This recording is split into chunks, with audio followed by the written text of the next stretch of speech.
Я перекрасила волосы, чтобы найти работу в Японии. И это не кликбейт.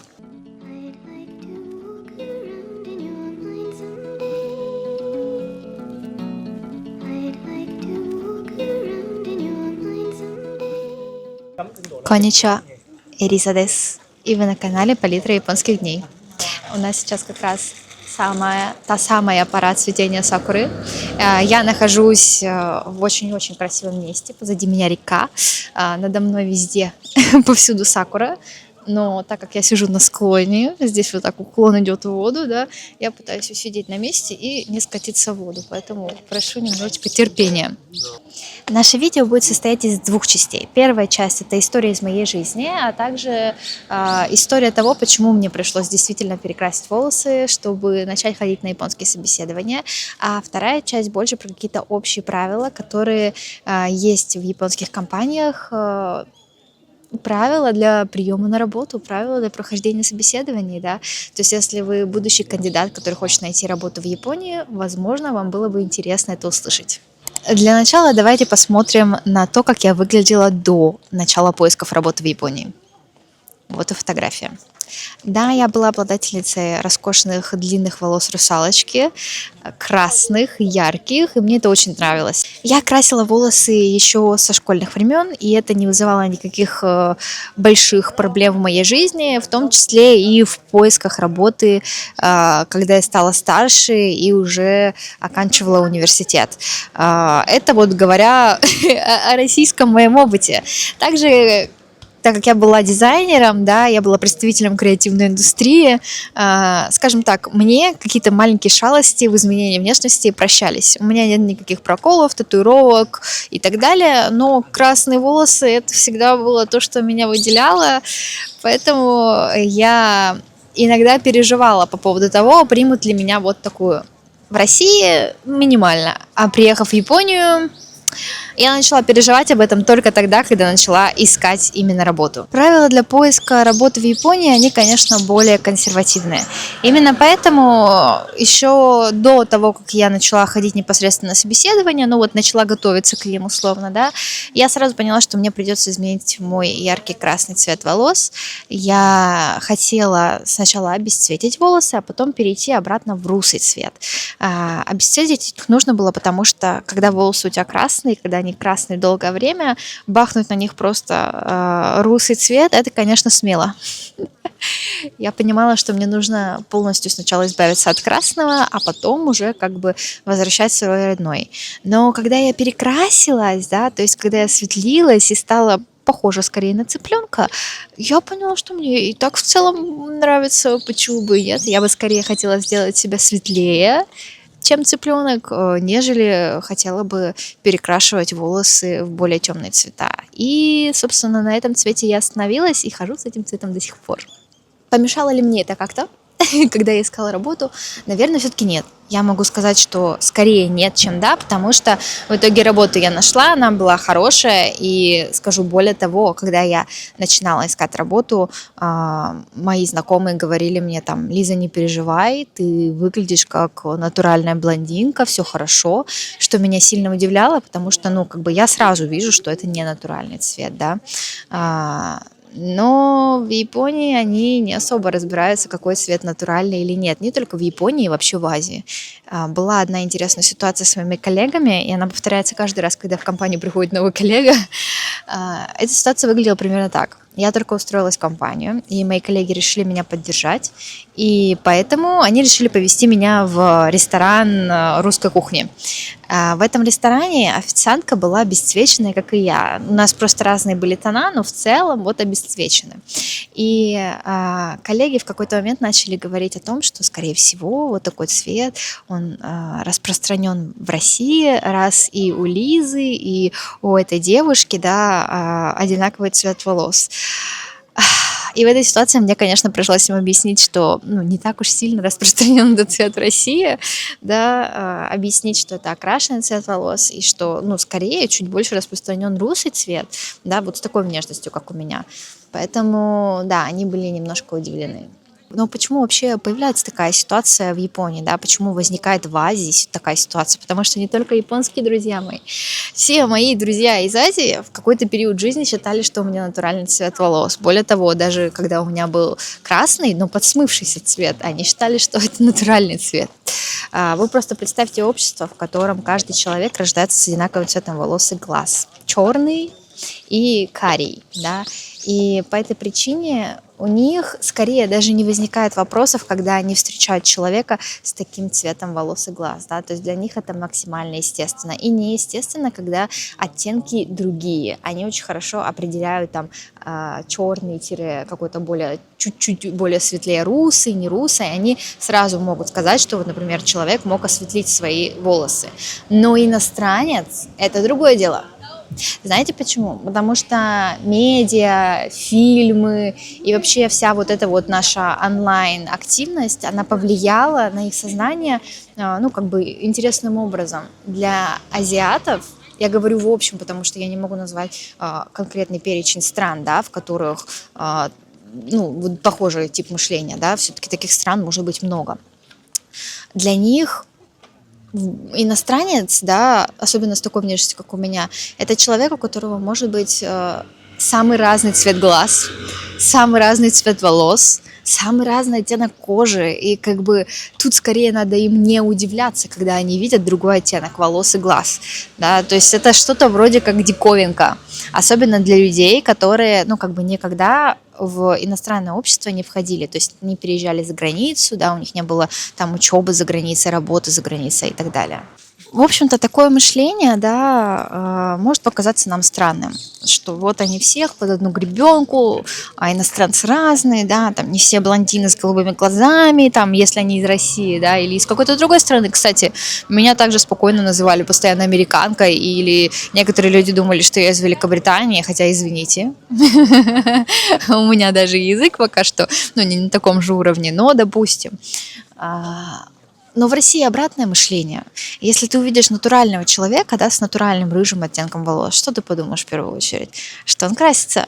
Да, то есть мы настолько привыкли к тому, что вот эти вот все интересные, необычные цвета, это крашеные цвета, что у нас скорее не возникает вопросов других, кроме как какую краску ты используешь или в какой салон ты ходишь. Поэтому такие ситуации тоже имеют место быть. Мы мыслим шаблонами, стереотипами, и здесь как бы, ну, обнять и принять. Вот и все. И, знаете, мне даже в какой-то степени, возможно, приятно, когда мне говорят о том, что у тебя такой красивый натуральный оттенок волос. Приятно, почему? Потому что это значит, что мой оттенок волос текущий в какой-то степени мне идет. Да? То есть можно поверить в то, что он натуральный. И, собственно, я этому рада. В этом видео заметно, что я периодически отвлекалась на людей вокруг меня, и это неудивительно. Этот день стал неожиданно теплым выходным днем среди недели ливней и холода, а также просто атмосфера фестивалей и пикников вокруг влияла на людей, делая их более радостными и разговорчивыми. Поэтому во время съемок моих видео ко мне периодически подходили незнакомые люди, пытаясь как-то переговорить со мной, сфотографировать меня или просто спросить у меня что-то. Я как могла пыталась вырезать эти моменты во время монтажа, но если вы заметите мою странную улыбку, кивок или бегающий взгляд, это значит, что кто-то уже пытается со мной поговорить. К слову, во время этой поездки я также сделала несколько своих фотографий, и потом многие спрашивали у меня, как именно я это сделала, если я была одна.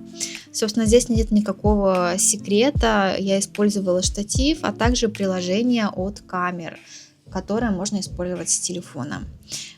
И у моей камеры Fujifilm и у видеокамеры Osmo есть свои приложения, через которые можно скачивать фотографии и видео в любой момент, а также включать саму камеру, заходить в ее настройки, менять какие-то параметры и делать удаленную съемку.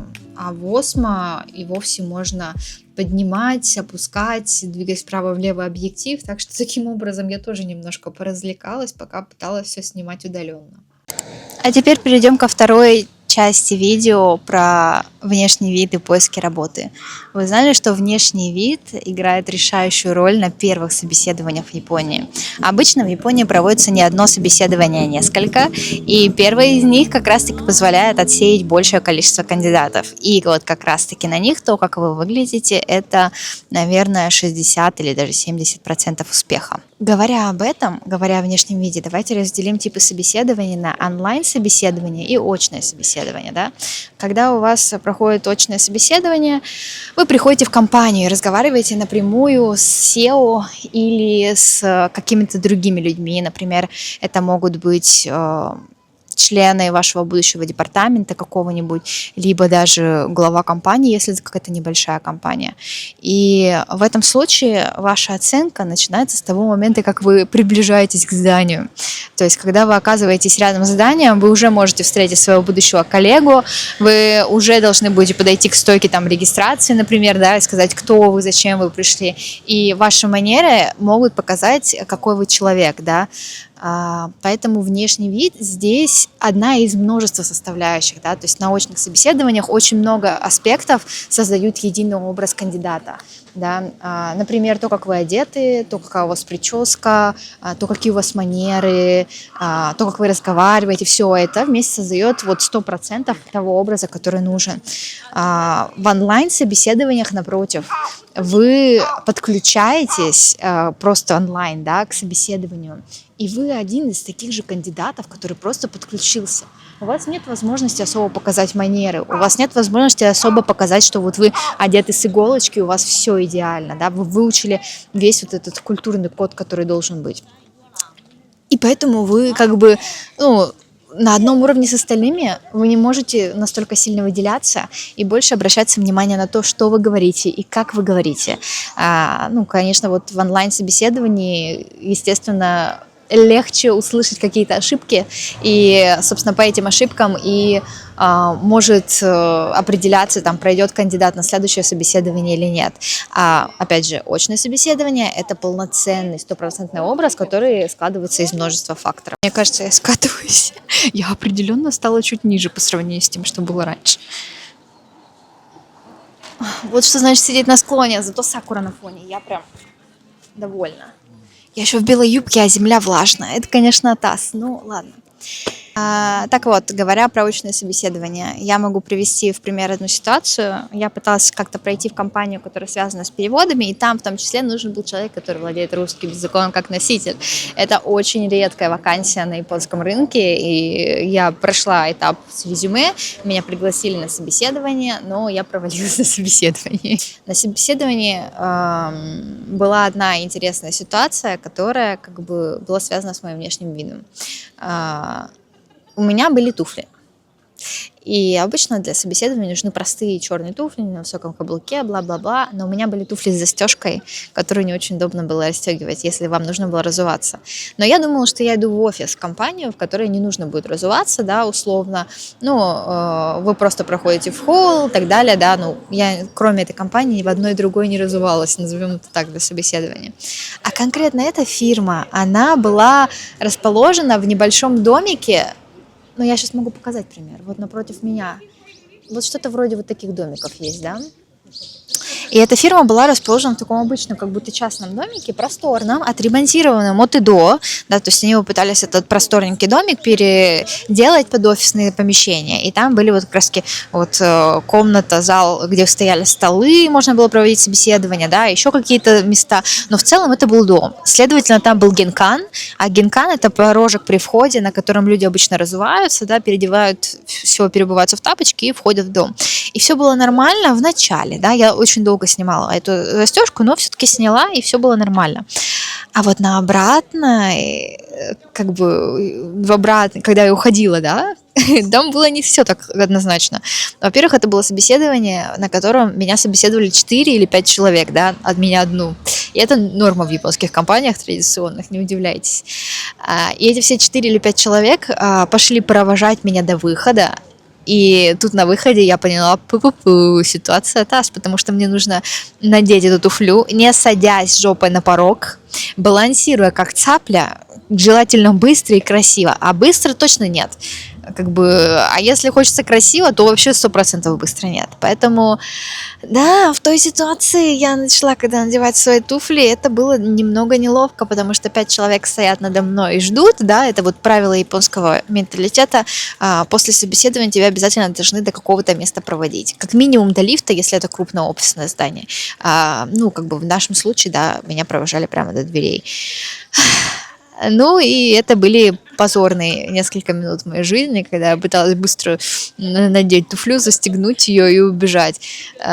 Ту работу я так и не получила. Ну, вряд ли, конечно, это произошло из-за туфлей, но, как я сказала уже, да, образ внешний составляется из множества разных деталей, и на очных собеседованиях важно учитывать подобные моменты. Например, если лето, и вы идете в какой-нибудь... Меня фотографируют снова.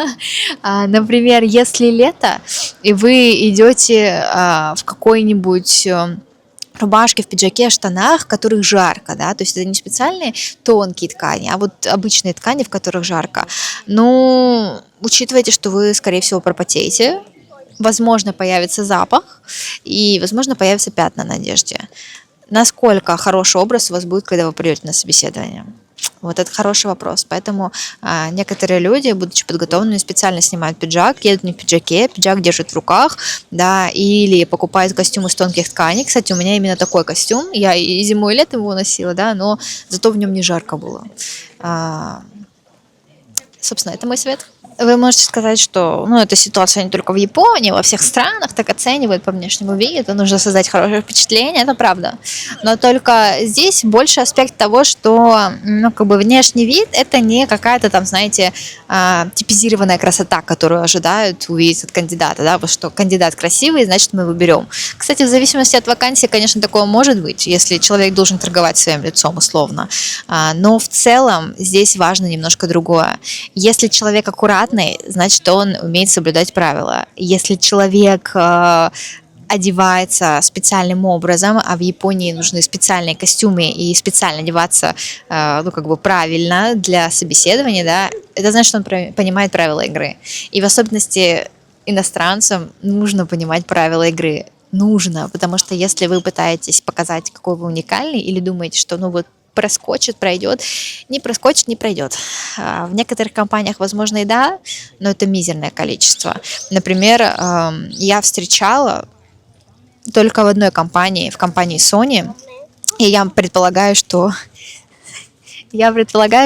в других компаниях, каких-то международных гигантах, которые пришли на японский рынок, может быть такая же ситуация, да, когда они перед началом собеседования отправляют сообщение о том, что вы можете прийти, например, в casual стиле, не обязательно надевать рекруто-сутсу. А что такое рекруто-сутсу, мы еще поговорим. Но это действительно минимальное количество компаний, таких очень мало, и более того, даже Sony, они сказали, что можно так одеться только на первое онлайн-собеседование. Естественно, на следующее собеседование, которое проводится в компании, нужно было уже одеваться нормально, поэтому просто учитывайте это. В японской системе найма нужна скорее не индивидуальность, а социальная адаптация и иерархия. То есть это те принципы, на которых все строилось давным-давно, и это те принципы, которые стараются плюс-минус соблюдать традиционные компании или те компании, которые уже давно находятся на рынке. Моя компания достаточно новая, поэтому у нас чуть посвободнее и с дресс-кодом, и с взаимоотношениями, и я пришла иностранка, скажем так, мне чуть больше позволяется, чем, возможно, остальным. По крайней мере, я чувствую такую, какую-то ментальную поддержку. Но в зависимости от компании все бывает по-разному. Пока мы далеко не отошли, я бы хотела еще упомянуть такую вещь, как резюме.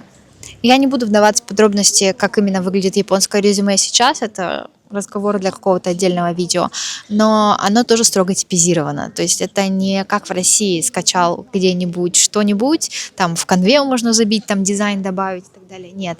Здесь форма, прям форма, представьте, как эксельская таблица, что-то вроде этого, не совсем Excel, но да. Там есть колоночки, которые тебе нужно заполнить, и специальное окошко, куда нужно приклеить фотографии. И вот здесь интересный момент фотография, потому что этап резюме – это самый первый этап в отборе кандидата. И фотография там тоже типизирована. Ты должен быть в специальном костюме, мужчина с галстуком, девушка можно без галстука, убранные волосы, опрятный внешний вид – это самое важное. И я нашла исследование, Я нашла исследование, которое немножко связано с этим, но, естественно, это исследование касается не найма иностранцев, а скорее найма японцев, японские компании, поэтому давайте просто оценим, что они узнали в этом исследовании. Итак, в этом исследовании принимало участие более 800 сотрудников отделов кадров разных компаний. Им высылались резюме реальных людей, реальных студентов, которые находятся в поиске работы в Японии. Но там эти фотографии некоторые видоизменялись. Фотографии, прикрепленные к резюме, предоставили 134 студента. И исследователь, он добавил характерные черты. Для мужчин это были родимные пятна и очаговая аллопеция, для женщин нависшие веки, экзема, и для мужчин и женщин он также добавил очки, крашеные волосы, ожирение. Так вот, он попросил вот этих HR разных компаний, да, сотрудников отделов кадров, чтобы они оценили резюме от 1 до 10 и сказали, насколько кандидат, возможно, пройдет на следующий этап. Да? То есть 1 не пройдет на следующий этап, 10 пройдет на следующий этап. И результаты показали интересные. Результаты показали, что самые низкие оценки получили мужчины с очаговой аллопецией, за ними следуют женщины с избыточным весом, мужчины с крашенными волосами, мужчины с родинными пятнами. Исследование также выявило гендерные предубеждения. Мужчины с крашенными волосами получали более низкие оценки, чем женщины с той же самой прической. А также женщины с избыточным весом получали более низкие оценки, чем мужчины с избыточным весом. Иными словами, да, как и предположил сам исследователь, у нас общество намного более лояльно относится к мужчинам с избыточным весом и менее лояльно к мужчинам с окрашенными волосами. При этом для женщин уже как будто социальной нормой стало окрашивание волос, да, и все еще не социальная норма – это избыточный вес. Интересное исследование, но, как я уже сказала, это не исследование среди иностранцев, которые их нанимают в другие компании, да, это не совсем связано с нами, но это просто интересная тема на подумать. Итак, как же должен выглядеть идеальный кандидат? Здесь интересный момент. Я уже несколько раз упомянула в этом видео рекрутер-сутсу. Это костюм, который должен надеваться человеком во время собеседования. Это черный, серый или синий костюм. В случае с женщинами это может быть пиджак, естественно, белая рубашка, да, и юбка. Или брюки. У меня были брюки, напоминаю. Некоторые люди мне говорили, что лучше надеть юбку, а не брюки. И вот здесь мы тоже скатываемся в немножко такие гендерные стереотипы. Я скажу так, если вас за брюки не возьмут на работу, это значит, что это абсолютно не та компания, в которой вам нужно работать. Поэтому брюки и точка. Далее, мужчины, естественно, тоже брюки, рубашка, пиджак и галстук. Галстук не кричащий, какого-то обычного нейтрального цвета. Правила причесок тоже важны. То есть прическа должна быть собранные, убранные волосы, да, у мужчин хорошая нормальная стрижка, выбритое лицо. Выбритое лицо это обязательно. То есть бородой, ни-ни. И татуировки, если у вас есть, их тоже стоит прикрыть во время собеседования. Относитесь к татуировкам и к бороде как к красному пиджаку, назовем это так. Вы уже не пойдете на собеседование в красном пиджаке, да, особенно в какую-нибудь такую крупную компанию, где вы бы действительно хотели бы работать.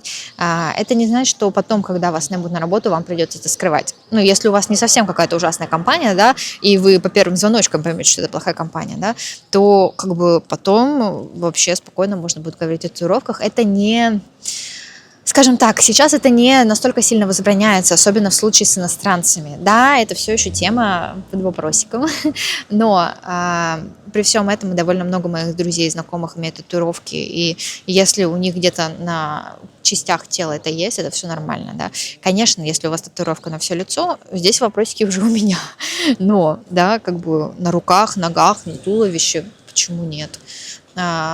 Конечно, это тоже может зависеть от того, на какую вакансию вы претендуете. Например, если вы хотите работать где-то в элитном секторе, еще и в продажах, и вам нужно будет взаимодействовать с клиентами, скорее всего, вас не возьмут на такую работу с татуировками по всему телу, с бородой, с окрашенными волосами и так далее. Да?